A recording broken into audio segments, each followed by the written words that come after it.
Hello guys, welcome to the Vedanta Education. This is class 12 science chemistry and coordination chemistry, coordination compounds chapter we were having, and this is the last lecture for the chapter. And in the last lecture we are just having the isomerism. Okay, coordinate compounds की isomerism हम पढ़ रहे थे और उस isomerism का पहला part हमने isomerism of the coordinate compounds को दो पार्ट में डिवाइड किया था। स्ट्रक्चरल एक तो हमने कहा था और एक हमने बोला था स्टीरियो। ओके, स्ट्रक्चरल के बहुत सारे पार्ट्स हमने पढ़ लिए थे, लिंकेज पढ़ लिया था, लिगेंड पढ़ लिया था, कोऑर्डिनेशन पढ़ लिया था। ऐसे करके 6 आइसोमेरिज्म हमने स्ट्रक्चरल के अंदर हमने पढ़ी थी बच्चों। ठीक है, स्ट्रक्चरल में हमने क्या कहा था कि कंपाउंड का मॉलिक्यूलर फार्मूला, जो आपका कॉम्प्लेक्स कंपाउंड है उसका मॉलिक्यूलर फार्मूला तो सेम हो लेकिन उसका स्ट्रक्चर डिफरेंट हो तो उसको हम क्या बोलते हैं, उसको बोलते हैं structural isomerism. And here the difference in the structure is due to the bond change, bond position change हो जाए कि पहले ए कौन से एटम से जुड़ा हुआ था और फिर ए किसी और दूसरे एटम से जुड़ जाए, उसको बोलते हैं स्ट्रक्चरल आइसोमेरिज्म। मैं आपको समझा चुका हूँ। Okay, now today we are talking about stereo isomerism, जो इसका दूसरा पार्ट था स्टीरियो आइसोमेरिज्म, उसकी अपन बात करेंगे। ओके, क्लियर है क्या बच्चों? चलो देखिए, स्टीरियो आइसोमेरिज्म का मतलब होता है कि 3 डायमेंशनल स्ट्रक्चर्स का डिफरेंस हो। ठीक है, molecular formula same, compound have same molecular formula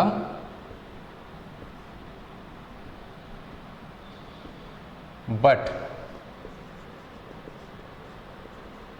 different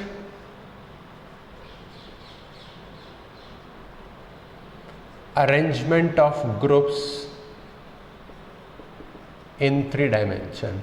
क्योंकि बच्चों कोई भी कंपाउंड है वो जो होगा वो 3 डायमेंशन के अंदर होता है, और 3 डायमेंशन में कोई कंपाउंड है तो उस कंपाउंड को आप देखिए कि उसके ग्रुप्स का अरेंजमेंट कहाँ कहाँ है, और वो जो ग्रुप्स का अरेंजमेंट है वो अगर डिफरेंट हो जाता है तो वो स्टीरियो आइसोमेरिज्म में काउंट होता है। That will be stereo isomerism. Okay, अब देखिए स्टीरियो आइसोमेरिज्म में हमने कहा था कि इसके भी 2 टाइप होते हैं। एक होता है बच्चों इसमें GI होता है जिसको हम बोलते हैं जियोमेट्रिक आइसोमेरिज्म, और सेकंड होता है ऑप्टिकल आइसोमेरिज्म। ठीक है, जियोमेट्रिक का मतलब क्या होता है, देखिए बॉन्ड की पोजीशन तो चेंज नहीं होगी लेकिन उसका जो 3 डायमेंशनल अरेंजमेंट है will be changed. Bond position will be same but 3 dimensional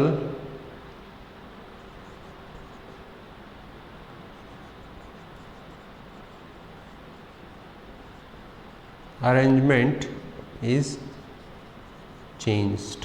3 dimensional arrangement जो है वो चेंज हो जाए, बॉन्ड की पोजीशन चेंज ना हो, मतलब कुल मिलाकर के यही डेफिनेशन इसमें आ जाएगी। और इसके अंदर क्या है, compound of same formula have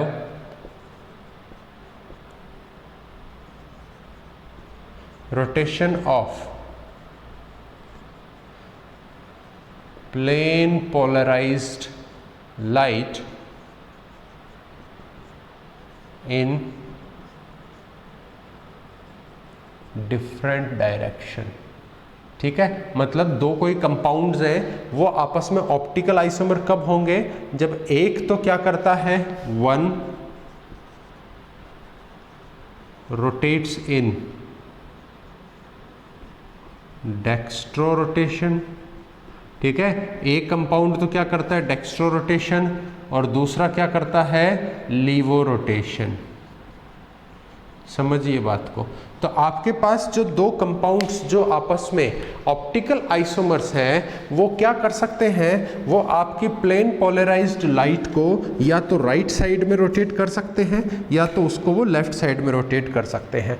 right side में रोटेट करेंगे तो उसको डेक्स्ट्रो रोटेशन बोलेंगे और लीवो rotation for the left side rotations. ठीक है, तो कुछ क्या होते हैं ऑप्टिकल आइसोमर होते हैं, कुछ जियोमेट्रिकल आइसोमर होते हैं।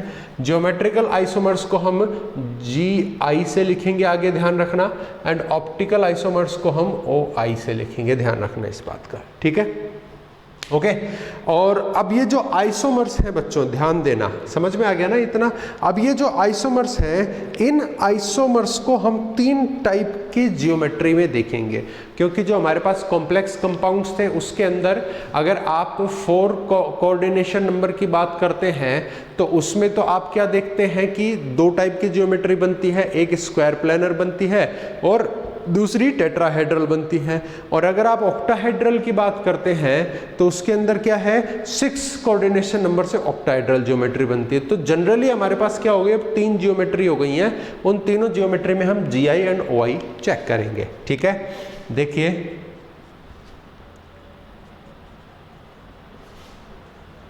There are 3 main geometry. कौन कौन सी, टेट्राहेड्रल, स्क्वायर प्लेनर, ऑक्टाहेड्रल। ये किस में है, ये दोनों कोऑर्डिनेशन नंबर 4 में, और ये किस में है, कोऑर्डिनेशन नंबर 6 में है। अब अपने को क्या करना है, इन तीनों के अंदर GI एंड OI चेक करना है। क्या करना है, GI एंड OI चेक करना है। अब बच्चों मैं एक आपको शॉर्ट ट्रिक मैं आपको बता रहा हूँ, और वो शॉर्ट ट्रिक में आप ये ध्यान रखेंगे कि भैया डायरेक्टली आपको कोई एक ऐसी ज्योमेट्री देखने को मिलती है तो आप उसमें से देख के ही बता सकते हैं कि इसके अंदर GI होगा या नहीं होगा। ठीक है, देखो मैं वो शॉर्ट ट्रिक आपको बता रहा हूँ।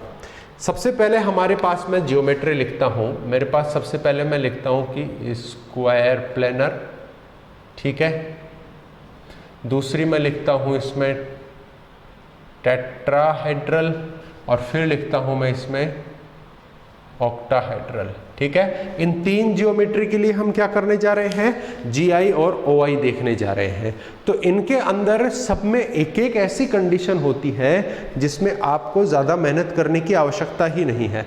आप उसको देखेंगे और चेक करेंगे कि जियोमेट्री क्या है, और अगर इनमें से कोई जियोमेट्री होती है then a fix kind of the isomerism will not be exist there. ठीक है ना, देखो जरा,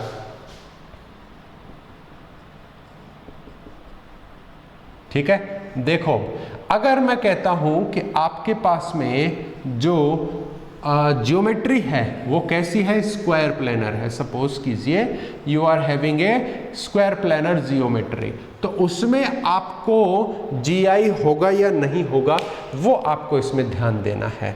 स्क्वायर प्लेनर के अंदर GI हो सकता है। ठीक है, मैं ये नहीं कह रहा हूं कि होगा ही होगा, वो फिर कंडीशन पे डिपेंड करेगा कि उसमें जो ग्रुप्स लगे हैं ना वो कैसे लगे हुए हैं ना। आपका कोऑर्डिनेट कंपाउंड है, उसमें ग्रुप्स मतलब लिगेंड लगे हैं, वो कौन कौन लगे हैं, सेम लगे हैं कि डिफरेंट लगे हैं, कितने जने सेम है कितने डिफरेंट है, बाकी उस पर डिपेंड करेगा। लेकिन अपन एक कंडीशन की बात करते हैं कि अगर स्क्वायर प्लेनर जियोमेट्री है तो आपका जियोमेट्रिकल आइसोमेरिज्म जो है GI ये वाला विल मे और मे नॉट बी प्रेजेंट। ठीक है ना, हो भी सकता है और नहीं भी हो सकता। समझ में आ रही है कि ये बात, ठीक है। और जो OI है ना बच्चों, अगर आपको स्क्वायर प्लेनर जियोमेट्री मिल रहा है तो कभी भी उसमें ऑप्टिकल आइसोमेरिज्म नहीं होगा। क्या नहीं होगा, ऑप्टिकल आइसोमेरिज्म नहीं होगा। देखो बच्चों मैं आपको एक चीज समझाता हूं, कि किसी भी कंपाउंड में आइसोमेरिज्म होने का, स्टीरियो आइसोमेरिज्म, क्या ओनली स्ट्रक्चरल की बात नहीं कर रहा मैं, स्टीरियो आइसोमेरिज्म किसी भी कंपाउंड में है, उसके लिए सबसे इंपॉर्टेंट बात क्या है, that compound should be asymmetric. वो कंपाउंड कैसा होना चाहिए, एसिमेट्रिक होना चाहिए, उसमें सिमेट्री नहीं होनी चाहिए। सिमेट्री का मतलब क्या होता है, किसी भी चीज को, किसी भी कंपाउंड को अगर दो इक्वल पार्ट्स में डिवाइड कर दे तो वो सिमेट्रिक हो गया, और अगर नहीं कर पाए तो वो एसिमेट्रिक हो गया। मैं इस मार्कर को यहां से ऐसे चीर दूं तो ये दो बराबर हाफ में कट जाएगा ना, इट्स अ सिमेट्रिक स्ट्रक्चर। ऐसे ही अगर आपको स्टीरियो आइसोमेरिज्म चाहिए, उसमें भी ऑप्टिकल जीआई तो हो सकता है, ऑप्टिकल कब होगा, जब उसमें एसिमेट्री होगी, सिमेट्री नहीं होनी चाहिए। ठीक है, ये बात मैं अभी लिख भी दूंगा, आप याद भी रखना।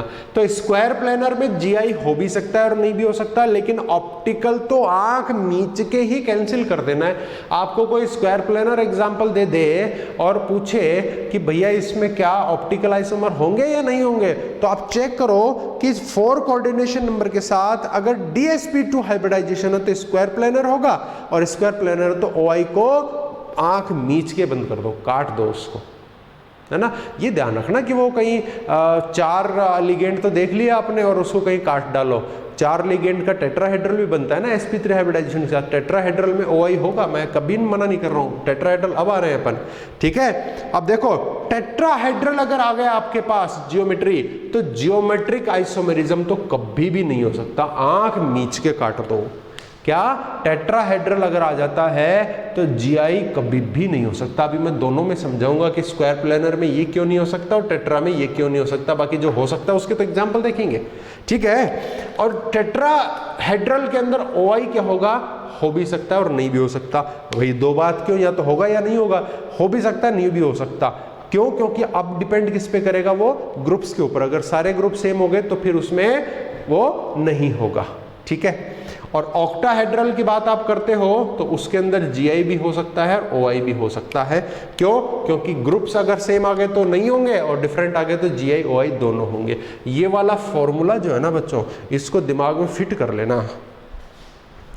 क्या कर लेना, दिमाग में फिट कर लेना इसको। ठीक है, अब मैं आपको समझाता हूं ये स्क्वायर प्लेनर और इस टेट्राहेड्रल की कहानी, कि क्यों स्क्वायर प्लेनर आपके किसमें नहीं है, किसमें नहीं है, OI नहीं है उसके अंदर, और क्यों टेट्राहेड्रल में आपका GI नहीं है। इन दोनों की बात अपन कर लेते हैं। ठीक है, देखो सबसे पहले हम इसमें टेट्राहेड्रल जो शेप है उसके अंदर बात करते हैं। ठीक है ना, टेट्राहेड्रल में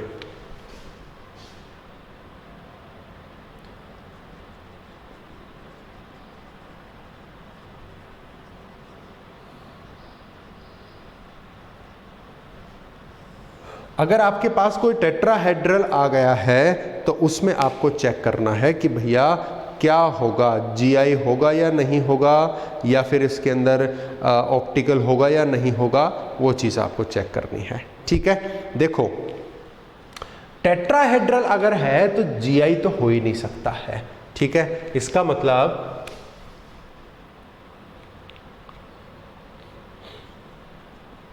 GI means a compound should have different structure on interchange of groups। GI कब होगा, जब किसी भी एग्जाम्पल में इंटरचेंज करने पर डिफरेंट ग्रुप्स आते हैं। एग्जाम्पल ये लीजिए ABCD, ये है भैया मेरे पास एग्जाम्पल में। ठीक है ना, ये 4 इस मेटल के ऊपर क्या है, ग्रुप्स हैं, ये 4 इसके लिगेंड्स हैं। मतलब इसका टेट्राहेड्रल स्ट्रक्चर कैसा होगा, ये 2 तो क्या होंगे, इसके प्लेनर के अंदर होंगे, और 2 ये क्या है, आउट ऑफ द प्लेन आ जाएगा, और ये क्या है, इनटू द प्लेन आ जाएगा। This is tetrahedral. ठीक है, ये टेट्राहेड्रल है। अब देखो मेरी बात सुनो बच्चों, अब आप ये कहते हैं कि भैया इसमें GI कितना हो जाएगा, GI क्या हो जाएंगे, 0। ज्योमेट्रिकल आइसोमेरिज्म बिल्कुल भी नहीं होगी, क्योंकि ज्योमेट्रिकल आइसोमेरिज्म क्या कहता है कि भैया आप अगर ग्रुप्स को चेंज करते हैं, इंटरचेंज करते हैं, तो नई स्ट्रक्चर का फॉर्मेशन होना चाहिए, तभी GI होता है। क्या होता है, जब आप ग्रुप्स को इंटरचेंज करते हैं तो नई स्ट्रक्चर का फॉर्मेशन होना चाहिए। अब आप बोलेंगे कि सर हम क्या करते हैं, इस A और D को इंटरचेंज कर देते हैं। अभी देखो C और D पास में थे, अगर मैं ऐसा करता हूं तो मेरे पास नई स्ट्रक्चर बनेगी। नई स्ट्रक्चर कैसी बनेगी सर, देखते हैं वो नई स्ट्रक्चर। यहाँ पे मैं क्या ले आया, D ले आया हूँ, ठीक है, और D की जगह मैं क्या ले गया हूँ, A ले गया हूँ। सिर्फ मैंने इन दो को चेंज किया है, इन दो को चेंज नहीं किया है बच्चों, ठीक है। आप यही सोचे भाई सर करके देखते हैं ग्रुप चेंज, क्या स्ट्रक्चर चेंज होती है क्या, या स्ट्रक्चर देखने से लग रहा है कि चेंज हो गया, but structures are same.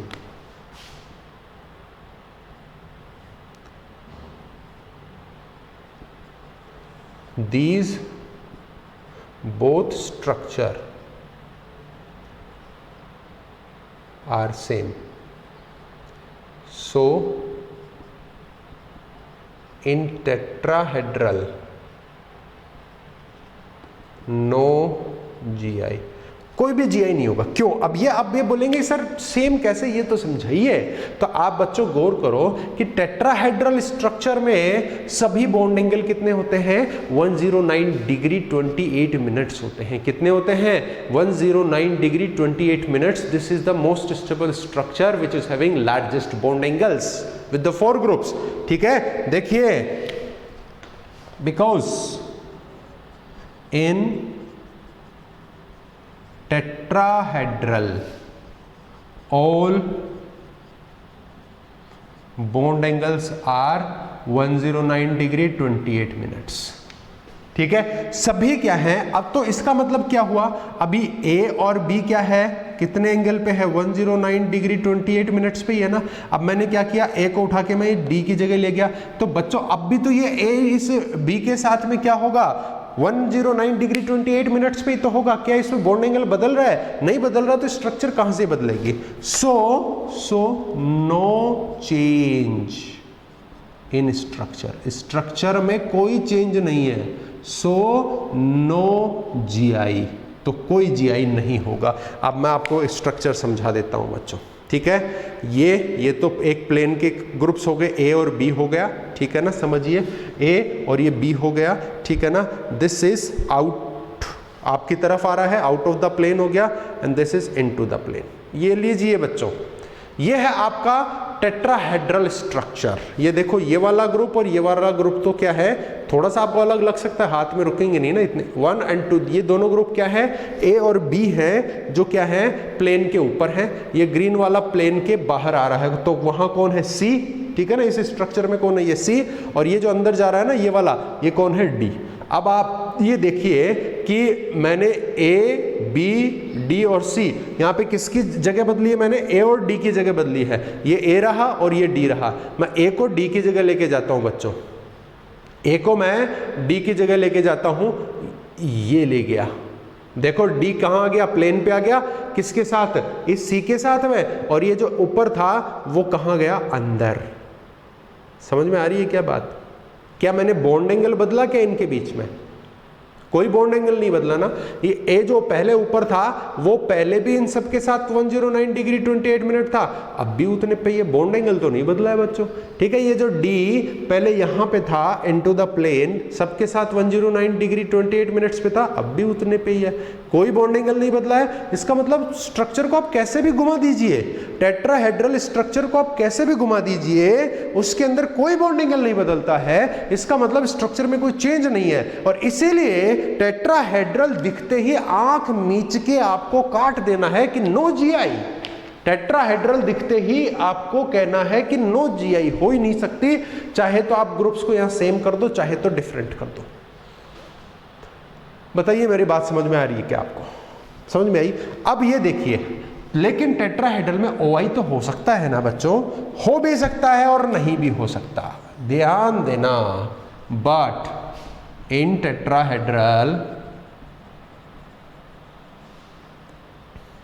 OI may और may not present। क्यों बच्चों? अब आप ही बोलेंगे कि सर दो बातें क्यों कह रहे हैं आप?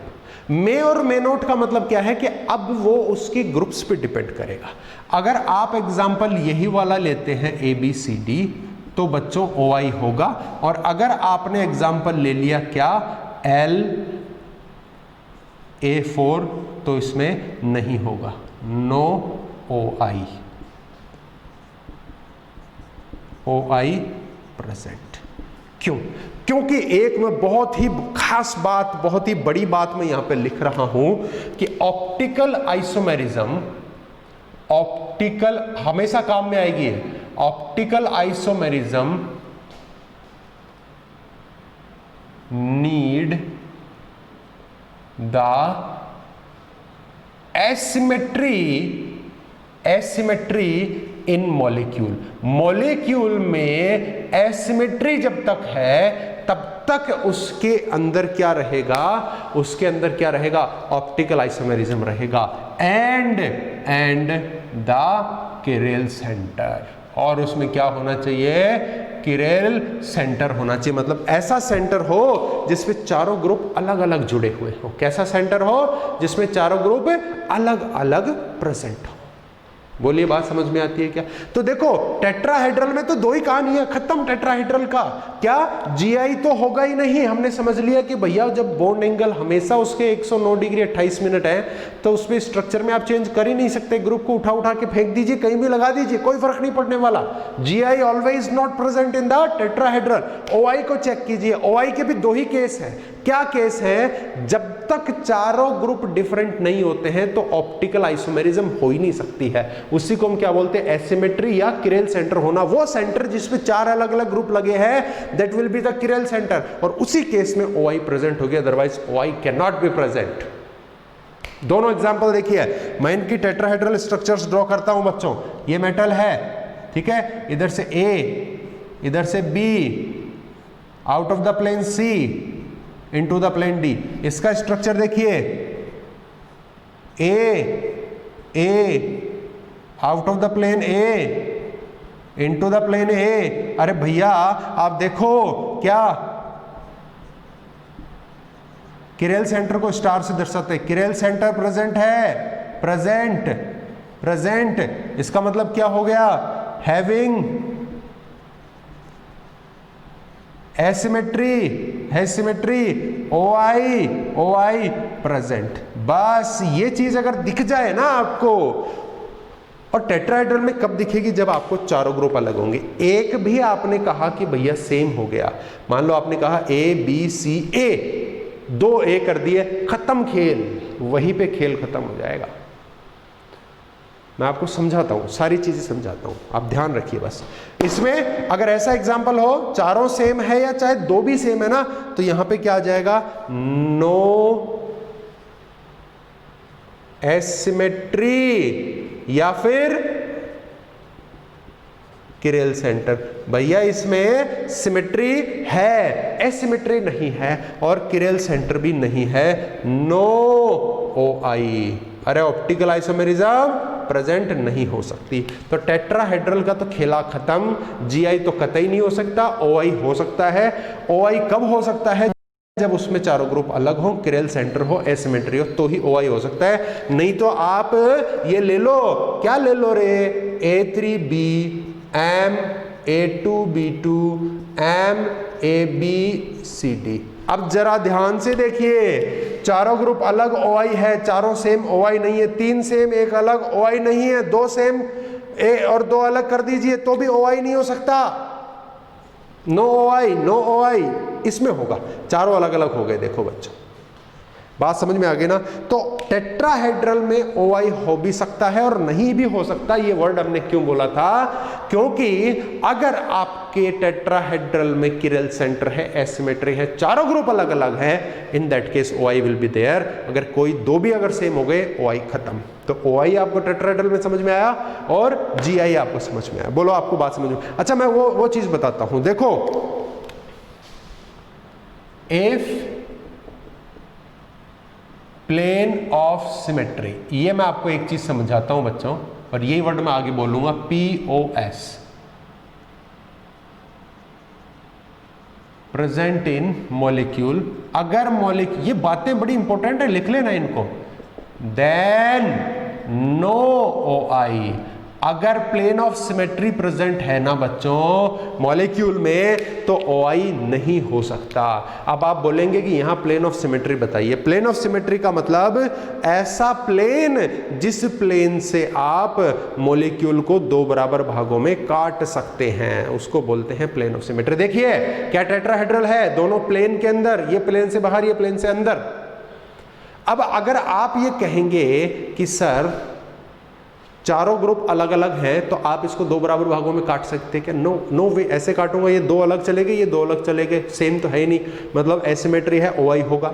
अगर मैंने कहा कि सर आपने ये कहा है कि अगर कोई दो भी अगर सेम कर दिया आपने, जैसे ये A और A कर दिया, ठीक है, ये A और A कर दिया, और ये क्या है B और C है, दो सेम कर दिए ना, तो भी क्या आ जाएगा इसमें? सिमेट्रिक आ जाएगा, मतलब दो बराबर भागों में काटा जा सकता है। काटिए, काटना, देखिए मैं काट रहा हूं। जो हमारे पास डिफरेंट ग्रुप्स है ना बच्चों, उनको कहां पे लेके आ जाओ? एक प्लेन में लेके आ जाओ। मैं लेके आ रहा हूं, तैयार रहना, अरे रेडी हो ना। और ये लीजिए, नाउ ये वाला और ये वाले डिफरेंट ग्रुप्स थे ना, ये कहां गए? प्लेन में। ये दोनों सेम ग्रुप्स थे। अब मैं यहां से काट रहा हूं, बड़ा सिंपल सा, यहां से काट दो, दांतली ले आओ और यहां से काट दो। ये अलग ग्रुप था, इसका आधा इधर आ गया, और इस अलग ग्रुप का आधा इधर, आधा इधर। तो मेरी तरफ जो आधा हिस्सा आया उसमें इसका आधा और इसका आधा आ गया, और आधा आधा उधर चला गया, बराबर आ गए। और ये दोनों तो सेम है, एक को उधर एक को इधर। बताओ ऐसे काटने पे इधर क्या आ गया? A, आधा B और आधा C आ गया। इधर भी क्या चला गया? ये A, इसका आधा B और इसका आधा C। बराबर भागों में कटा कि नहीं कटा? कट गया ना, तो प्लेन ऑफ सिमेट्री आ गई, POS प्रेजेंट। तो चारों के चारों अलग होंगे ग्रुप, तभी POS नहीं होगा। और एक जगह भी अगर आपने सेम कर दिया, कोई दो भी, तो POS आ जाएगा, ऑप्टिकल आइसोमेरिज्म नहीं हो सकती। इसीलिए कहा है कि ऑप्टिकल आइसोमेरिज्म मे और may not be present in the tetrahedral.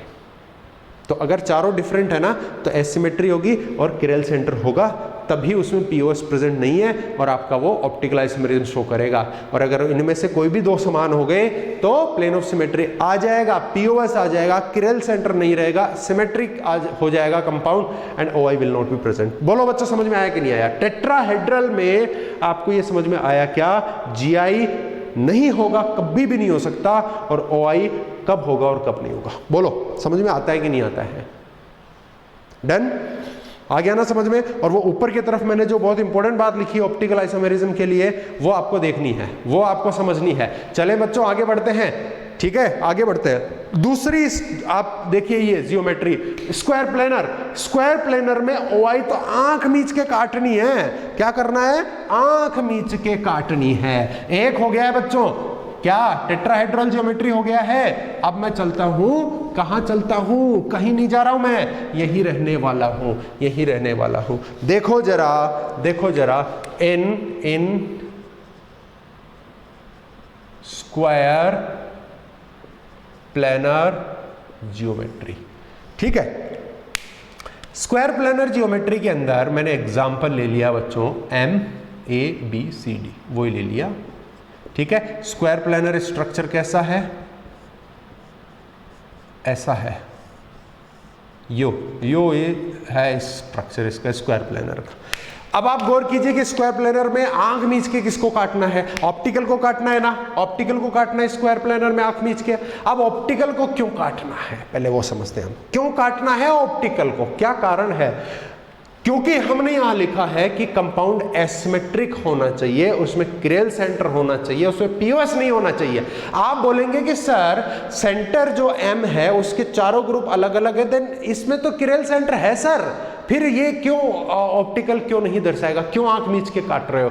बच्चों मैंने उसके साथ साथ बोला है कि POS नहीं होना चाहिए, प्लेन ऑफ सिमेट्री नहीं होना चाहिए। यहां तो इतना शानदार, अरे भैया ये बोल ही रहा है ना, देखो इस ज्योमेट्री का नाम ही क्या है? Square planar. प्लेनर शब्द आ रहा है, प्लेन है इसके अंदर, प्लेन ऑफ सिमेट्री प्रेजेंट है, मतलब इसको दो बराबर पार्ट्स में काट सकते। अरे देखिए बच्चों, देखो स्क्वायर प्लेनर स्ट्रक्चर कैसा होता है, चारों ग्रुप एक ही प्लेन में आ गए। ये लीजिए, ये है आपका स्क्वायर प्लेनर। क्या आपको दिख रहा है, क्या आपको समझ में आ रहा है? This is the square planar structure और ज्योमेट्री। आप इसको ऐसे काट दो, ऐसे काट दो, ऐसे। समझ में आ गई क्या बात? कैसे काट दिया मैंने? ऐसे।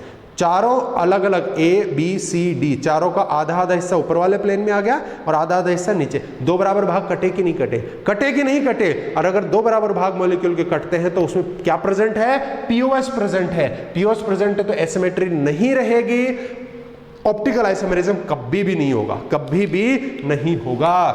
ठीक है ना? तो केवल किरेल पे मत जाना। Here POS is present। क्या प्रेजेंट है बच्चों? POS is present। POS present है, then the molecule can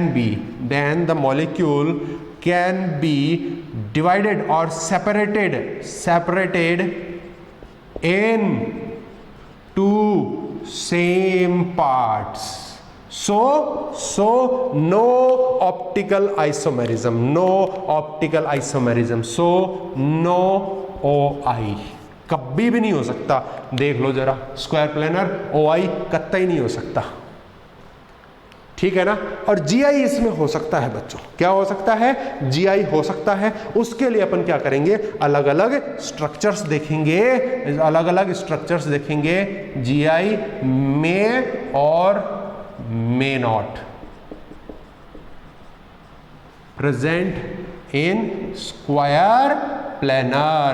अब वो देखना है कब कब हो सकता है, कब किस पे डिपेंड करेगा? ग्रुप्स के ऊपर कि भैया ग्रुप को बदलने पर अगर स्ट्रक्चर बदलता है तब तो GI है, अदरवाइज नहीं है। तो अब मैं यहाँ पे 5-7 स्क्वायर प्लेनर के एग्जांपल्स लूंगा। स्क्वायर टेट्राहेड्रल तो पूरा हो गया हमारा, स्क्वायर प्लेनर के 5-7 एग्जांपल लूंगा, उनमें देखेंगे कि स्ट्रक्चर बदल रहा है क्या। अगर बदल रहा है तो GI है, नहीं बदल रहा तो GI नहीं है। भैया ऑप्टिकल तो सब में खत्म हो ही गया स्क्वायर प्लेनर में, केवल क्या बचा? GI, जो हो भी सकता है और नहीं भी हो सकता। और वो किस पे डिपेंड कर रहा है? उनके ग्रुप्स पे डिपेंड कर रहा है कि ग्रुप को चेंज करने पे क्या स्ट्रक्चर बदल रहा है, whether that is changing their structure or not on exchanging the groups। if yes, then the geometric isomerism GI will present, otherwise no। अब मैं वो 5-7 एग्जांपल लूंगा और फिर देखते हैं उनके अंदर वो GI है या नहीं है। आप लोग जो भी मैंने आपको ट्रिक्स और चीजें बताई है उन पे फोकस कीजिए, सभी चीजों पे एक बार। ओके बच्चों, तो चलिए अब अपन इसमें क्या करते हैं, डिफरेंट एग्जांपल्स लेकर के चलते हैं, डिफरेंट ग्रुप की पॉसिबिलिटी लेके चलते हैं कि स्क्वायर प्लेनर में GI कब होगा और कब नहीं होगा। ठीक है? मतलब ऑप्टिकल तो स्क्वायर प्लेनर में होगा ही नहीं, GI हो भी सकता है और नहीं भी हो सकता। उसके लिए हम क्या करेंगे?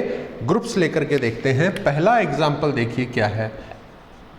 सेंट्रल मेटल एटम पे मान लीजिए 4 लिगेंड हैं, वो कुछ इस तरीके से हैं, है ना? देखो मैंने पर्टिकुलर एग्जांपल नहीं लिया, उसका सिंबल ले लिया है, आप एग्जांपल्स देख लेना। सेंट्रल मेटल एटम है और लिगेंड चारों सेम है। अगर चारों लिगेंड सेम होंगे बच्चों, ध्यान देना, अगर चारों लिगेंड सेम होंगे तो वो कुछ इस टाइप से होगा, कंपाउंड। ठीक है? स्क्वायर प्लेनर है तो OI का तो सवाल ही नहीं उठता। ठीक है ना? और ज्योमेट्रिक को देखते हैं, GI भी इसमें क्या रहेगा? 0।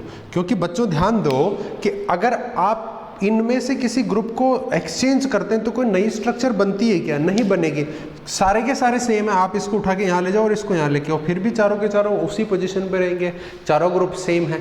समझ में आ रही है बात? तो इसमें क्या होगा? कोई भी GI भी नहीं होगा। तो OI में तो कोई एक्सप्लेनेशन की आवश्यकता नहीं है। यहाँ पे मैं लिख देता हूँ no new structure is formed. कोई नई स्ट्रक्चर नहीं बन रही है, इसलिए इसमें GI भी नहीं होगा। ठीक है? अब अपन क्या करते हैं, थोड़ा सा इसको चेंज करते हैं कि भैया एक ग्रुप को चेंज करके देखिए। एक ग्रुप को मैं चेंज करता हूँ, 3 सेम रखता हूँ, ये तो हो गए लिगेंड और ये हो गया मेरा पूरा कॉम्प्लेक्स। ठीक है? ये भी क्या है? स्क्वायर प्लेनर है। स्क्वायर प्लेनर है तो स्ट्रक्चर कुछ इस टाइप से बनने वाली है। इसकी स्ट्रक्चर ऐसे बनेगी A एंड हियर B। ठीक है? ये लीजिए, ये हो गया इसका स्ट्रक्चर। अब देखिए क्या इसके अंदर OI होगा क्या? नहीं। स्क्वायर प्लेनर है तो OI तो बिल्कुल नहीं होगा और GI भी इसके अंदर नहीं होगा। आप एक्सप्लेन कर लीजिए कैसे। सॉरी, जब भी आप ग्रुप की पोजीशन चेंज करते हैं, इंटरचेंज करते हैं, तो हमेशा ध्यान रखिए कि किसी एक ग्रुप को स्टेबलाइज करके पकड़ लो।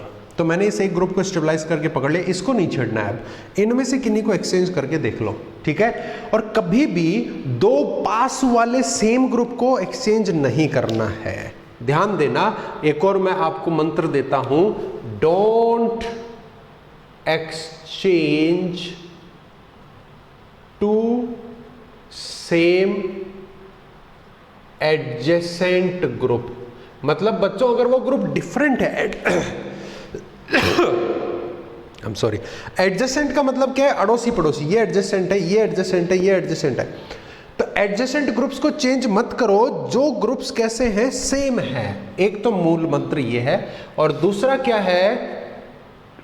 Don't exchange two different groups. दो अलग अलग ग्रुप्स को चेंज मत करो जो क्या है? ऑपोजिट में है, ऑपोजिट पोजीशन पे है, उनको भी कभी चेंज नहीं करना चाहिए, ठीक है। ये दोनों जीआई के लिए और ये किसके लिए? आप ऑप्टिकल के लिए। बिल्कुल दिमाग में फिक्स कर लेना कि भैया मॉलिक्यूल एसिमेट्रिक होना चाहिए, किरल होना चाहिए और पीओएस नहीं होना चाहिए, तब तो उसमें ओआई होगा। और जीआई कब होगा? जब मॉलिक्यूल के अंदर क्या हो? ग्रुप्स को इंटरचेंज करने पे नई स्ट्रक्चर बन के आ रही है, तो उसमें क्या होगा? जीआई होगा। इंटरचेंज करते हुए एक ग्रुप को पकड़ लो, उसको नहीं छेड़ना है। और बाकी ग्रुप्स में जब अगर दो एडजेसेंट ग्रुप सेम है तो उनको एक्सचेंज नहीं करना है, और ऑपोजिट में अगर डिफरेंट ग्रुप बैठे तो उनको एक्सचेंज नहीं करना है, ठीक है। तो मैंने इसको तो पकड़ लिया, और इससे देखो, इससे ए और ए बिल्कुल आमने सामने हैं, नजदीक में है। अगर मैं इस बी को इधर लेके जाता हूं तो देखो, पहले ये तीन एक जैसे थे, अब मैं इस बी को यहां ले जाता हूं और ए को यहां ले जाता हूं, तो इधर से ये तीनों क्या हो गए? सेम। स्ट्रक्चर तो वही है, कोई डिफरेंस नहीं आ रहा है ना इसके अंदर। देखो अब ये बी क्या है? इन दोनों ए के साथ में 90 डिग्री पे, यहां पे ले जाओगे ये ए यहां आ जाएगा, तो इन दोनों के साथ 90 डिग्री पे आ जाएगा। समझ में आ रही है ना बात? तो कोई भी नई स्ट्रक्चर का फॉर्मेशन नहीं होने वाला है बच्चों, ठीक है ना। अभी ये इसके साथ 90 डिग्री पे है और अब इसके साथ 90 डिग्री पे। यहां मैं अगर इसको ले जाता हूं तो देखो, बी यहां पे अगर मैं ले जाता हूं और ए को इधर ले आता हूं, तो अब ये यहां पे 90 डिग्री हो गया और यहां पे 90 डिग्री हो गया। तो कोई नई स्ट्रक्चर नहीं बन रही है। No new structure, no new structure. अब मैं इसमें ज्यादा नहीं बोलूंगा, अब इतना ही बोलूंगा, थोड़ा थोड़ा बोलूंगा इनमें। नेक्स्ट एग्जांपल देखो बच्चों, नेक्स्ट एग्जांपल, एक और ग्रुप चेंज कर लो। चलो एक और ग्रुप चेंज कर लेते हैं, ठीक है ना। A3B किया था, अब मैं इसको क्या ले लेता हूं? नेक्स्ट एग्जांपल को क्या ले लेता हूं? MA2B2 लेता हूं। चलो जी, इसमें चेक करते हैं क्या हो सकता है। देखो, क्योंकि स्क्वायर प्लेनर है तो OI को तो आंख मीच के क्या करना है हमें? A, B और B। और जब भी आप स्ट्रक्चर बनाओ बच्चों, तो क्या करना है? पहले सेम ग्रुप्स को बिल्कुल पास पास में रखना है। तो दोनों सेम को पास में, दोनों सेम को पास में। अब बताओगे इसमें जीआई बन सकता है कि नहीं बन सकता? अरे भैया देखते हैं। इसको तो मैंने पकड़ लिया, इसको तो मैंने पकड़ लिया, इन दोनों को मैं एक्सचेंज कर सकता हूँ। करके देखिए, करके देखिए भैया। OI को कर दो पहले तो खत्म, OI तो बिल्कुल नहीं है। इन दोनों को एक्सचेंज मैं कर रहा हूँ, ये लीजिए एक्सचेंज इन दोनों को कर रहा हूँ। तो देखो क्या स्ट्रक्चर बन के आता है। B ऊपर चला गया, A नीचे आ गया, A यहाँ था और A B यहाँ था। अरे हाँ, ये तो नई स्ट्रक्चर बन गई है, ये तो नई स्ट्रक्चर बन गई है ना। तो ये देखो, ऐसे स्ट्रक्चर जिसमें सेम ग्रुप बिल्कुल नज़दीक हो, उसको क्या बोलते हैं? उसको क्या बोलते हैं? सिस फॉर्म बोलते हैं। और इसको क्या बोलेंगे? ट्रांस बोलेंगे। अरे मज़ा आ गया, इसमें तो जीआई आ गए। कितने जीआई हो गए? जीजाजी कितने हो गए इसके जीजाजी हो गए 2। ये दोनों जीजाजी हो गए आपस में, है ना। अच्छा देखो, आपने इन दोनों को एक्सचेंज किया, इन दोनों को कर सकते हो क्या? नहीं, क्योंकि ये तो एडजेसेंट पोजीशन पे सेम ग्रुप आ गए। इसको तो हमने फिक्स कर ही लिया, इन दोनों को कर नहीं सकते। इन दोनों को भी आप नहीं कर सकते, क्योंकि हमने क्या कहा कि अगर डिफरेंट ग्रुप आमने सामने है तो भी एक्सचेंज नहीं कर सकते। तो सारे रास्ते बंद, केवल एक रास्ता, मतलब जीआई प्रेजेंट हो गया है बच्चों इसके अंदर। और जीआजी तो आ गए, लेकिन OI इसमें प्रेजेंट नहीं है। क्या नहीं है? OI प्रेजेंट नहीं है। ये बात समझ में आई क्या? ये मूल मंत्र मत बोलना, ये वाले। पहला तो ग्रुप्स को कहाँ रखना है? सेम को सेम साइड में रख लिया, दूसरा, एक को फिक्स कर दो, बाकी को एक्सचेंज करना है। एक्सचेंज में सेम ग्रुप्स को एडजस्टेंट साइज पे है तो इनको आपस में नहीं बदलना, कोई फर्क पड़ेगा क्या? नहीं पड़ेगा ना, बी इधर ले आओ, इसको इधर ले जाओ, कोई फर्क नहीं पड़ेगा। और डिफरेंट ग्रुप्स को आमने सामने नहीं करना है, तो बचा कौन सा? यही तो बचा हमने पास एक्सचेंज करने का। किया तो ये स्ट्रक्चर बना, तो हमने क्या कहा कि भैया GI इसमें प्रेजेंट है। ओके, अब मैं इसको क्या करूं, B3A कर दूंगा तो यही वाला स्ट्रक्चर बन जाएगा ना, ठीक है। तो ये इसकी पॉसिबिलिटी तो यहाँ पे खत्म होती है।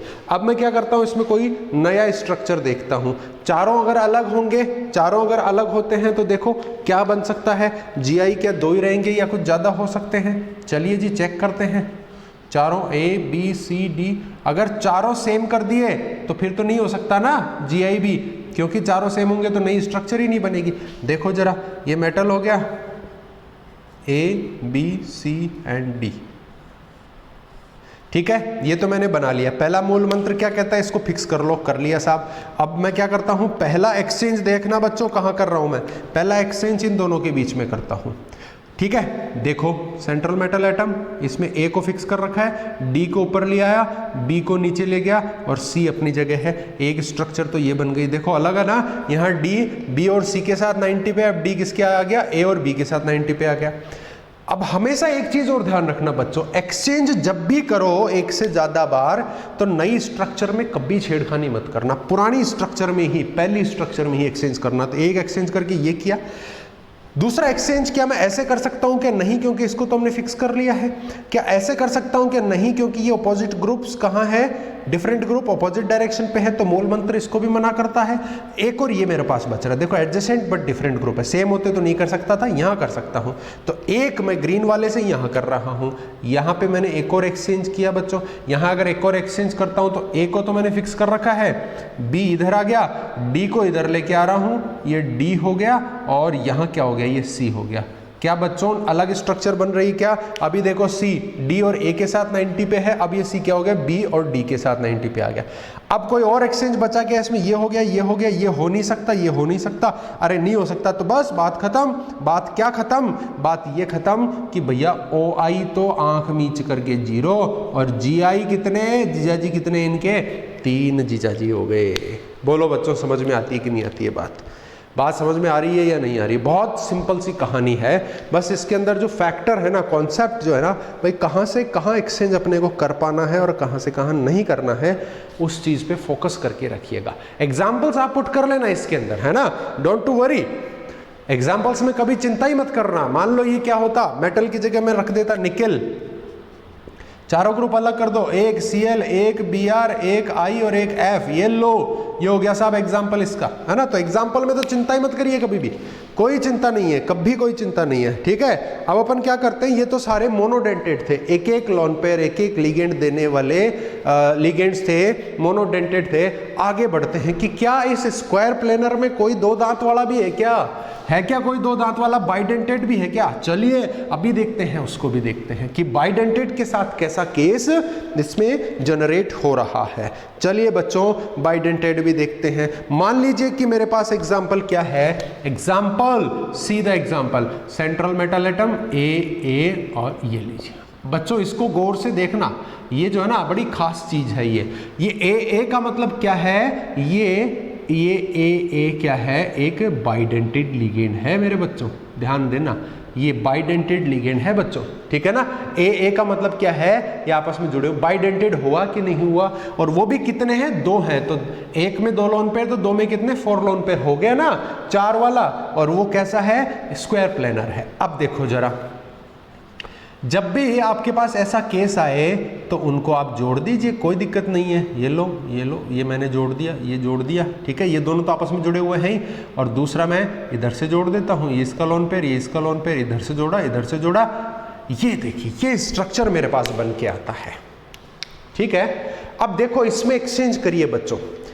सबसे पहला काम, एडजेसेंट पे एक्सचेंज आप नहीं कर सकते हैं, ये वाला एक्सचेंज आप नहीं कर सकते हैं, कभी भी नहीं कर सकते हैं। अगर आप करते हैं तो देखो क्या होगा, मैं अगर इधर से इधर एक्सचेंज करता हूं तो क्या होगा, ये ए तो बेचारे का एक तो यहाँ पड़ा है ना, दूसरा ए यहाँ से उठा करके मैं यहाँ ले जा रहा हूँ।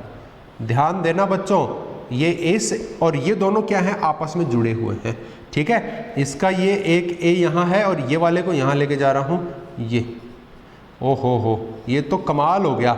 ये कभी भी नहीं हो सकता, ठीक है, ये कभी भी नहीं हो सकता, नॉट पॉसिबल।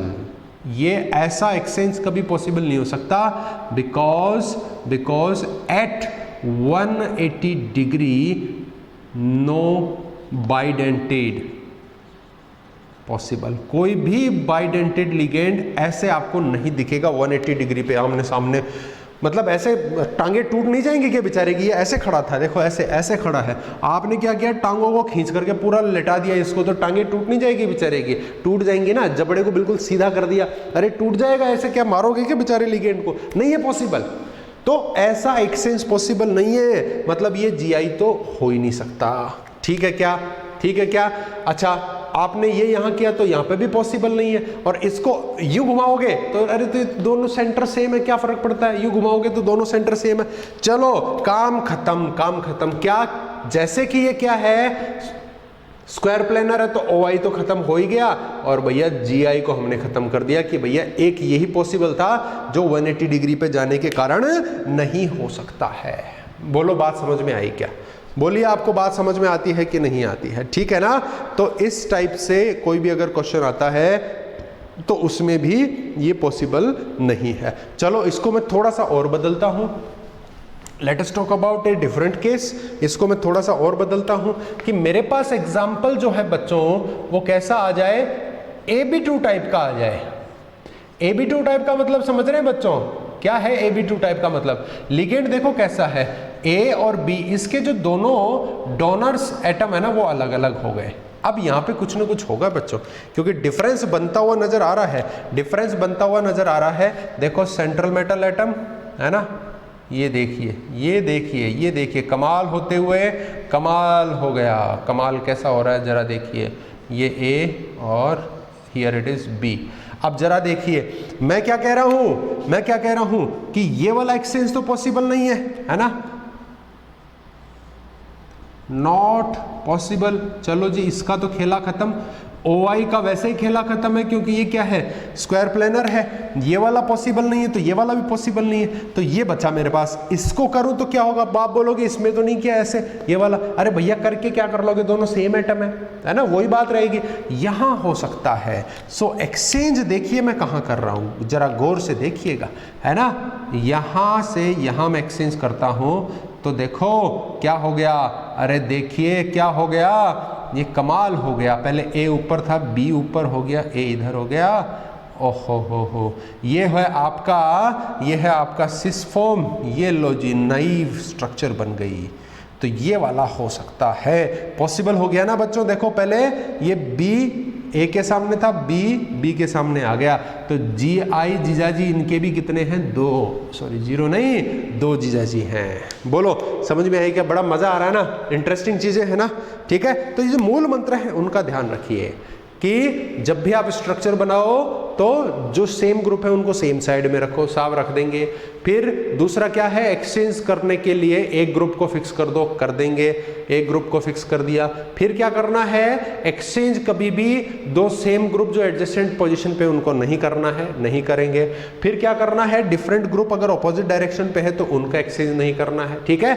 और अगर कोई बाइडेंटेड है तो 180 डिग्री पे नहीं ले जाना, बेचारे का जबड़ा टूट जाएगा। 2 दांत वाला है ना, इसको उठा करके यहाँ लेके जाओगे तो 180 पे जबड़ा आ गया ना, यूं खींच के तुम तो बिल्कुल सीधा कर दोगे, नहीं ऐसा नहीं करना है, ठीक है। तो ये आपके पास में बहुत सारे एग्जाम्पल्स थे जो किसके लिए हैं, जो हैं आपके टेट्राहेड्रल और स्क्वायर प्लेनर, 4 वालों के लिए है, ठीक है ना, समन्वय संख्या 4 के लिए। तो स्क्वायर प्लेनर भी हो गया और टेट्राहेड्रल भी हो गया है बच्चों, ठीक है क्या, समझ में आ गया क्या, ओके। चलो जी चलो, अब आप गौर करिए, अब अपन आगे बढ़ते हैं अष्टफलकी के लिए, जिसको हम क्या बोलते हैं, ऑक्टाहेड्रल। बहुत ही ध्यान से देखना बच्चों, आप उस अपने जो हमने फॉर्मूला जनरेट किया था ना बच्चों, उस फॉर्मूले पे जाइए, और वो फॉर्मूला क्या कहता है, वो फॉर्मूला कहता है कि हमें, अच्छा इसमें एक पोजीशन और बन सकती है क्या, देखो जरा, मैंने ये सोचा अभी कि भैया अगर मैं ऐसा कहूँ कि मेरे पास एग्जाम्पल है AB प्रकार का एग्जाम्पल हो तो 4 है ना मोनोडेंटेड। देखो क्या इसमें भी हो सकता है क्या, ए बी हो सकता है क्या? आप ये वाला एक्सचेंज तो कर नहीं सकते क्योंकि ये इधर से 180 पे आ जाएगा, ये वाला नहीं कर सकते। आप इसको एक्सचेंज करो, इसको एक्सचेंज करो, तो क्या ऐसी पॉसिबिलिटी बनती है कि इसमें GI हो? बताओ बनती है क्या इसमें? ऐसी नहीं बनेगी बच्चों, सॉरी इसमें तो हो सकता है स्ट्रक्चर। ये वाला तो अपन कर चुके हैं बच्चों, ये वाला तो हम कर चुके हैं। अगर मैं इसको लिखता हूँ ए और बी ऐसा ऐसा, अब इसको ऐसे घुमाने पे भी कोई फर्क नहीं पड़ेगा क्योंकि दोनों सेम है। GI 0, OI तो 0 होना ही है स्क्वायर प्लेनर में, ठीक है। चलो जी, अब अपन बात करते हैं ऑक्टाहेड्रल के लिए, ठीक है। अब देखना बच्चों, ऑक्टाहेड्रल में आपको क्या करना है, सबसे पहले एक बहुत ही इंपॉर्टेंट बात को देखना है, और उस बात को देखने के बाद आप ये चेक करेंगे कि भैया उसमें OI और GI है कि नहीं है, क्योंकि ऑक्टाहेड्रल में OI और GI दोनों के दोनों हो सकते हैं, जीजाजी भी हो सकते हैं और अदर आई भी हो सकता है। ये दोनों देखिए आपके सामने है, ठीक है। तो देखो इन ऑक्टाहेड्रल, अरे बहुत अच्छा चैप्टर है, इंटरेस्टिंग बातें हैं, ठीक है। ध्यान देना, इसमें एक शब्द को पहचानना है आपको कि भैया POS है या नहीं है। ध्यान देना, देखिए when ए ट्रांसपेयर, मैं अभी समझाऊंगा ये क्या होता है। A trans pair is present in compound, then there will be POS, वहां क्या प्रेजेंट होगा, POS एंड नो OI नहीं हो सकता, ठीक है। अदरवाइज OI विल प्रेजेंट, ठीक है क्या। अच्छा GI के लिए तो आपको ग्रुप चेंज करके देखने पड़ेंगे, चेंज होने पे नई स्ट्रक्चर बन रही है तो ठीक है, नहीं तो नहीं, ठीक है ना। तो OI के लिए आपको क्या करना पड़ेगा, एक प्लेन ऑफ सिमेट्री के लिए ट्रांसपेयर चेक करना पड़ेगा, ठीक है। अब देखते हैं, ये देखते हैं कि भैया ट्रांसपेयर तो क्या है। मेरे पास एग्जांपल है X2 Y2 Z2, 6 हो गए कि सारे मोनोडेंटेड हैं, 6 हो गए हैं, तो अष्टफलक ये ऑक्टाहेड्रल हो गया है। स्ट्रक्चर देखिए, मैंने आपको कहा कि सेम ग्रुप्स को आप अपोजिट डायरेक्शन पे या फिर सेम डायरेक्शन पे रख लीजिए, ठीक है, मैंने रख लिया सब।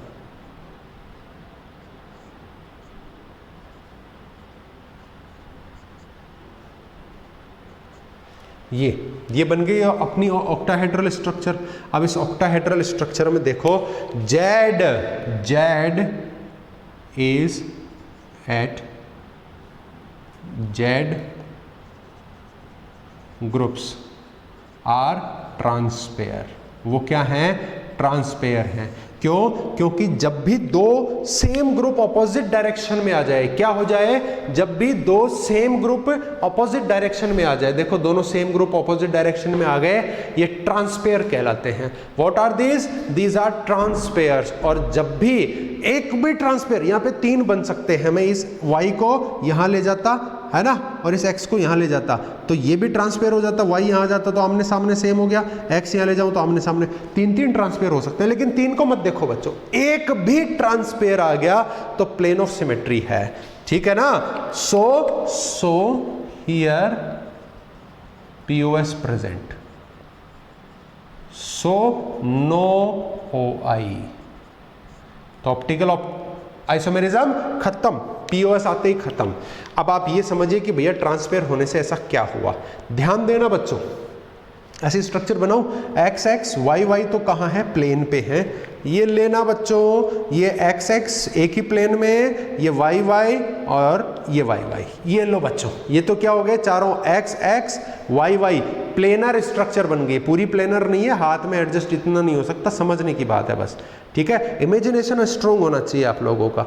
एक्स एक्स और वाई वाई, ये हो गया आपके ये चार ग्रुप प्लेन वाले। जेड कहाँ है बच्चों, जेड कहाँ है, एक तो यहाँ है और एक यहाँ है, ठीक है। अब मैं अगर इसको यहां से काटता हूं, ठीक है, तो ऊपर वाले में देखना इस x का और इस x का आधा हिस्सा, इस y का और इस y का आधा हिस्सा, तो ऊपर वाले प्लेन में x x y y तो बराबर आ गए, नीचे और ऊपर हो गए बराबर बराबर, ऐसे काटने पर। ऊपर की तरफ एक z है और दूसरा z नीचे की तरफ है, तो ऊपर के हिस्से में एक z आ गया, नीचे के हिस्से में एक z चला गया। तो बताओ दोनों हिस्से, दोनों भाग बराबर कटे कि नहीं कटे? x आधा, आधा x, आधा y और एक z ऊपर आ गया, आधा x, आधा y और एक z नीचे आ गया। Two parts are been they are same on cutting down. तो एक ऐसा प्लेन है जहां से इसको दो इक्वल पार्ट्स में अपन काट सकते हैं, इसलिए उसको हम क्या बोलते हैं, प्लेन ऑफ सिमेट्री बोलते हैं बच्चों, ठीक है ना। तो आप इस ट्रांसफेयर को तो कर लो फिक्स, और बाकी चार को प्लेनर करके काट सकते हैं, इसीलिए इसमें प्लेन ऑफ सिमेट्री, इसीलिए इसमें ओआई नहीं हो सकता है।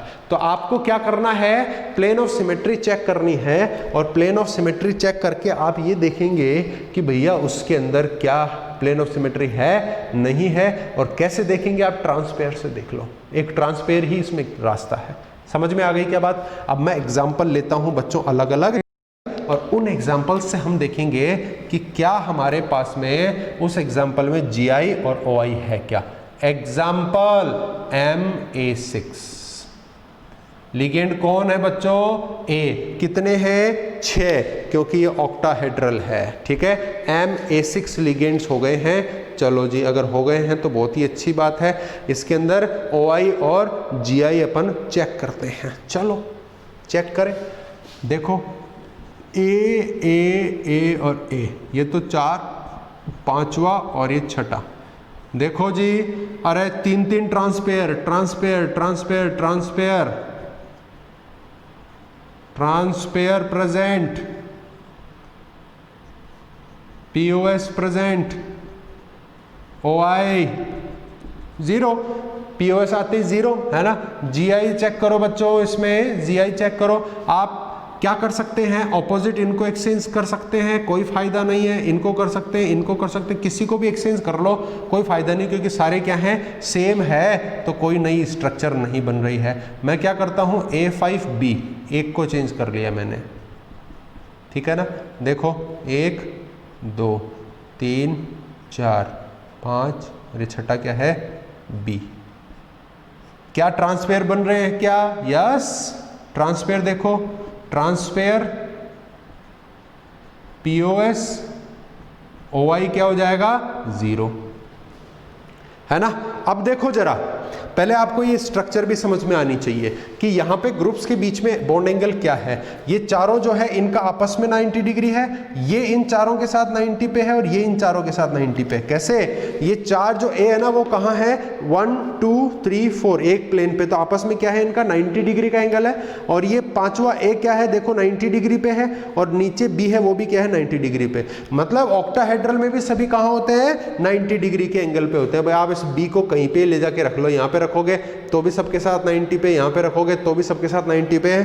कोई भी नई स्ट्रक्चर नहीं बन रही है। GI इज ऑल्सो 0, कोई भी GI इसमें नहीं है। समझ में आ रही है क्या बात समझ में आ रही है क्या आप लोगों को, ठीक है। चलो एक नेक्स्ट स्ट्रक्चर देखिए, इसके अंदर नेक्स्ट एग्जांपल मैं लेता हूं, 3-4 ये वाले एग्जांपल मैं लूंगा, और फिर उसके बाद आपको मैं लेकर के चलता हूं आपके बुक के कुछ क्वेश्चंस के ऊपर, जिसमें आप समझेंगे कि इसमें GI और OI है या नहीं है। तो नेक्स्ट लिखिए इसके अंदर MA4B2, MA4B2, MA4B2, M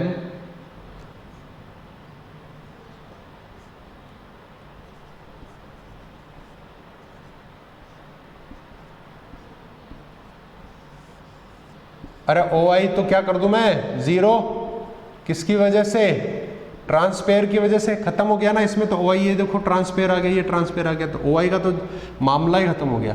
GI बदल सकता हूँ क्या? इस ग्रुप को तो कर लो फिक्स, इस ग्रुप को तो कर लो फिक्स, और इन दोनों को बदल दो। तो क्या होगा, यहाँ पे ये जो B है वो यहाँ पे आते ही क्या होगा, थोड़ा सा बॉन्ड एंगल चेंज हो जाएगा। और वो जो बॉन्ड एंगल है वो देखो कैसा हो सकता है, उसको आप बोलेंगे अब यहाँ पर एक तो आप कहेंगे सिस और एक कह सकते हैं ट्रांस कह सकते हैं। ठीक है, देखिए कैसे आप इन दोनों ग्रुप्स को, B को आप प्लेन पे ले आइए,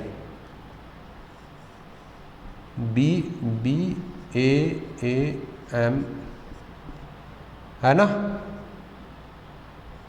ये लो, ये देखो, तो ये तो बिल्कुल पास में आ गए, तो ये तो क्या हो गई सिस फॉर्म, और ये B क्या है, ऑपोजिट है, तो ये ट्रांस। A को क्यों नहीं देख रहे हैं, क्योंकि A तो वैसे ही क्या है, सेम है, तो उनसे तो कोई फर्क नहीं पड़ रहा है, तो अलग स्ट्रक्चर बन गई, तो GI कितने हो गए, 2 हो गए। ठीक है, GI कितने हो गए, 2 हो गए।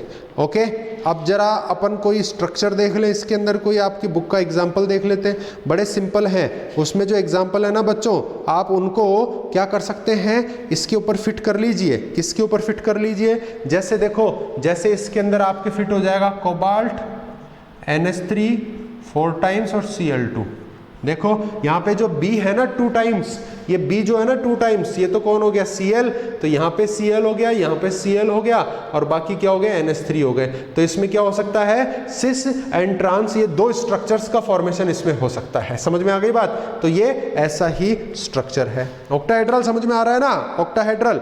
चलें आगे, चलिए जी, नया देखिए इसके अंदर MA3B3 की बात करते हैं, MA3B3 की बात करते हैं, इसमें एग्जाम्पल भी लेंगे और क्या कैसे कौन कहाँ हो रहा है उसको देखते हैं बच्चों।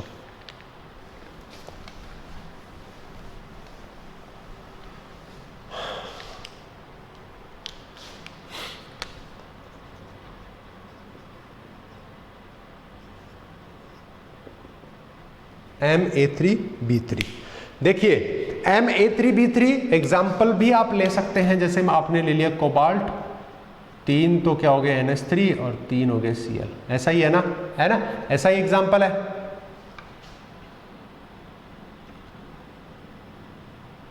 जीरो रहेगा कॉम्प्लेक्स पे चार्ज। देखो सेंट्रल मेटल एटम, हमने ये कहा था कि ग्रुप्स जब भी आप जोड़ो तो कोशिश करो कि सेम को सेम साइड में लेके आओ सबसे पहले। तो 3A हैं, उनको तीनों को मैं यहाँ ले आया, और 3B हैं, उन तीनों को मैं यहाँ ले आया। अब जरा देखो बच्चों, ऑक्टाहेड्रल बन गया। अब देखिए इसमें क्या स्ट्रक्चर बन रही है, इसके अंदर आप जैसे ही सेम ग्रुप्स को मैच करते हैं ना बच्चों, तो देखो क्या बनता है, एक फेस बनता है। ठीक है, एक फेस बनता है। तो इसके अंदर क्या है बच्चों, OI तो हो ही नहीं सकती है। क्यों नहीं हो सकती है, क्योंकि इसमें क्या आ गई, सिमेट्री आ गई। अगर मैं यहां से काटता हूं तो क्या हो गई, इसमें सिमेट्री आ गई है। देखिए here 2 faces are present, so molecule कैसा है, सिमेट्रिक। ठीक है ना, OI 0। समझ में आ गई बात। अब हम क्या करते हैं, अच्छा इसी को क्या कहते हैं, इसी को क्या बोलते हैं, फेसियल आइसोमर। इसको क्या बोलते हैं, फेसियल आइसोमर बोलते हैं। अच्छा मैं इसकी क्या करता हूं, एक्सचेंज करता हूं। एक्सचेंज क्या करूंगा, जो 90 डिग्री पे है उनको एक्सचेंज करता हूं। केवल यहां से एक्सचेंज कर लो, या तो यहां से एक्सचेंज कर लो। इसको फिक्स करोगे तो यहां से कर सकते हो। ठीक है, अगर आपने इसको यहां से और इसको यहां से कर दिया तो वो एक फेस पे ये आ जाएंगे और ये इधर वाले फेस पे आ जाएंगे। तो केवल मेरे पास एक पॉसिबिलिटी है कि मैंने क्या किया, ये वाला एक्सचेंज कर लिया, ये वाला एक्सचेंज कर लिया। ठीक है, देखो जरा, ये वाला एक्सचेंज पे B यहाँ पे, एक यहाँ पे, एक यहाँ पे। ठीक है, ठीक है ना, A को मैंने इधर ले लिया, A यहाँ पे, A यहाँ पे और एक यहाँ पे। अब जरा इनके जो सेम ग्रुप्स हैं उनको मैच करो। देखे बच्चों क्या बन के आता है हमारे साथ।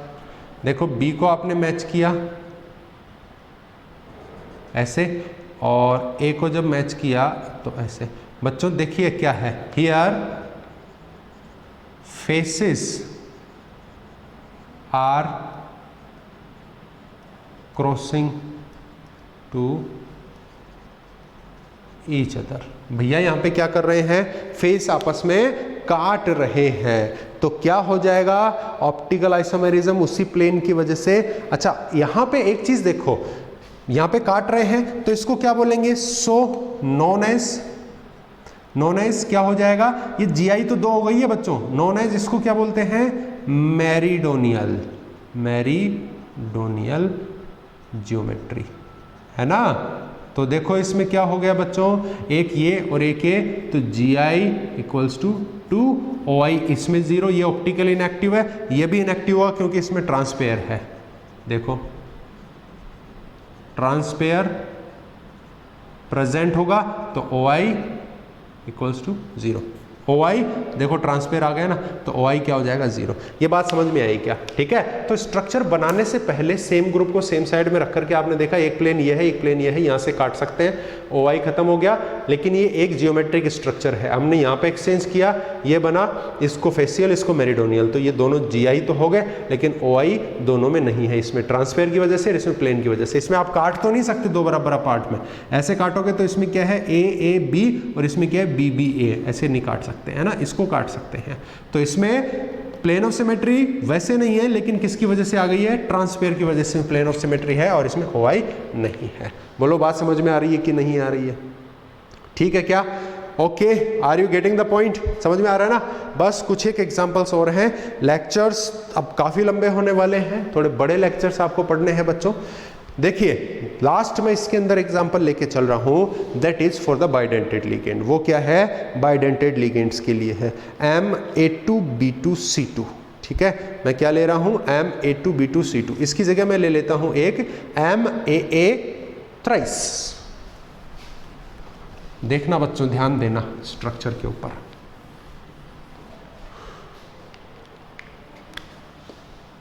MAA thrice. देखो सेंटर पे ले लिया, ये इसका मतलब क्या है, वो ही बाइडेंटेड है बच्चों, प्यारे बच्चों, ये बाइडेंटेड लिगेंड है, ठीक है ना। तो सेम को सेम पे ले लो, A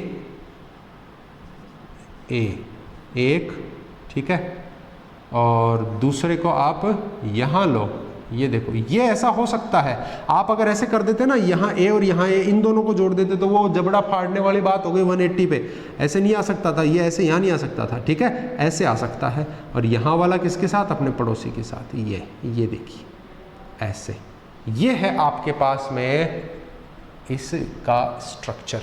अब जरा देखिए, इसमें तो ट्रांसपेयर तो आ ही गए हैं ना, तो OI तो होने का सवाल ही नहीं है, ठीक है। लेकिन एक चीज और इसमें देखना होता है बच्चों, कि अगर आपका कंपाउंड क्या है, अगर आपका कंपाउंड कैसा हो गया है, उसमें अगर मिरर इमेज बनती है और वो सुपर इम्पोज नहीं होती है, क्या ध्यान देना है, if the mirror image is not super imposed, उस केस में क्या हो जाएगा, ये कैसा होगा, ये होगा एक ऑप्टिकल आइसोमेरिज्म।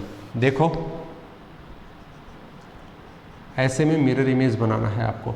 मिरर इमेज कैसे बनाना है बच्चों, आपको क्या करना है, जो मिरर के इधर पास में हो उनको पास में रखना है। तो मिरर के पास में देखो, ये वाले थोड़ी थे, ये वाले थे, एक तो ये ऐसे और एक ऐसे, और ये मिरर से दूर था तो इसको मिरर से दूर ले लिया, ठीक है ना। तो मिरर इमेज है,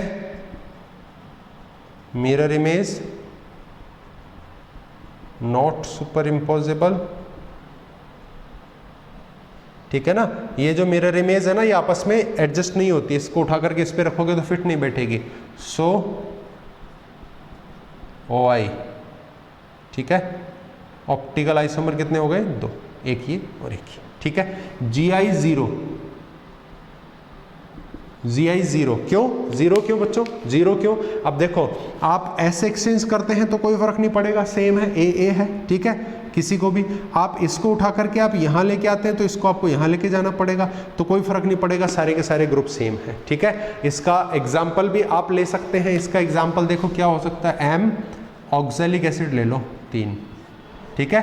तो ऑक्सैलिक एसिड कैसे जुड़ता है,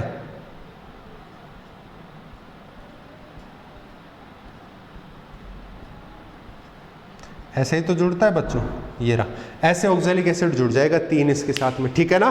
तो ये हो गया। इसके बाद देखिए एक मैं ले सकता हूं, बहुत इंपॉर्टेंट एग्जांपल ले रहा हूं मैं, MAA2X2, ध्यान दे लेना बच्चों इस पे।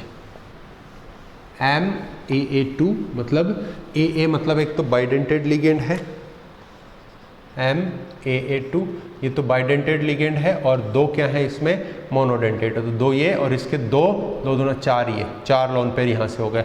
एग्जाम्पल देखो, बाइडेंटेड में आप एक तो EN ले लीजिए, इथाइलिन डाइएमीन हो गया ना, 2 तो ये क्योंकि ये बाइडेंटेड है, 2 2 4 और एक Cl2 ले लिया, ठीक है।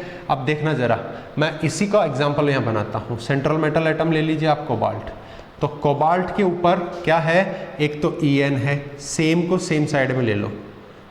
EN कैसा है बच्चों, ऐसा है ना, ये EN है ना, और ये Cl, ठीक है। एक स्ट्रक्चर तो ये बन सकती है। जियोमेट्रिक देख रहा हूं मैं, अब मैं क्या करता हूं, इसको यहां पे लेकर के आता हूं, ठीक है ना। इसको यहां ले आओ, चाहे इसको यहां ले आओ, ठीक है ना। यही है हमारे पास एक उपाय, इन दोनों को ऐसे तो कर नहीं सकते, इसको ऐसे तो कर नहीं सकते, यही है हमारे पास, या तो इधर या इधर। तो देखो क्या बनेगा, अगर मैं ऐसा करता हूं तो Cl कहाँ चला जाएगा, यहाँ और यहाँ, और ये जो EN है वो एक ऐसे आ गया, और ये वाला EN बैठा हुआ है। बोलो समझ में आया क्या। ये देखिए सेम ग्रुप डिफरेंट पे हैं, तो ये तो हो गया ट्रांसफॉर्म, ये हो गया सिस फॉर्म। तो Gi कितने हो गए, 2, ठीक है। अब OI देखिए, इसके अंदर OI हो सकता है कि नहीं बच्चों, ट्रांसपेयर है, देखो ट्रांसपेयर है, तो ट्रांसफॉर्म के अंदर आपके पास में कभी भी इसमें OI नहीं होगा, OI इक्वल्स टू 0 इसमें नहीं होगा, क्योंकि इसमें क्या है, ट्रांसपेयर है, इसमें हो सकता है। अच्छा, दूसरा तरीका क्या था, मिरर इमेज बनाने का था ना बच्चों। देखो इसका मिरर इमेज कैसा बनेगा, इसको इधर की तरफ ले लिया EN, इसको इधर की तरफ, बच्चों सेम स्ट्रक्चर बन गया ना, सुपर इम्पोजेबल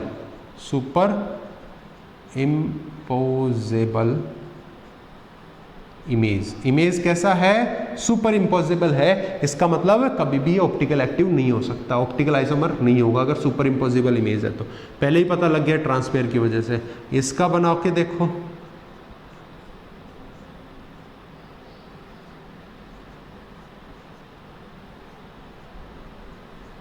देखो गड़बड़ कर ली ना, Cl को यहाँ लेके आओ, Cl को यहाँ, ये वाला इस तरफ और एक यहाँ, ये मिरर इमेज है। इसको उठा करके लाओगे यहाँ, तो यहाँ पे ये वाला Cl आ रहा है, तो सुपर इम्पोज नहीं हो रहा है, OI प्रेजेंट। तो इसके OI हैं, इसके OI2, इसमें तो है ये दोनों, इसमें नहीं है। तो इस वाले एग्जाम्पल का ये हाल हो गया, ठीक है क्या। तो देखो बच्चों, मैंने सारे एग्जाम्पल्स इसके अंदर ले लिए हैं, आपको सब कुछ समझा दिया है। तो octahedral, tetrahedral and square planar, तीनों के अंदर GI OI समझ लिया है।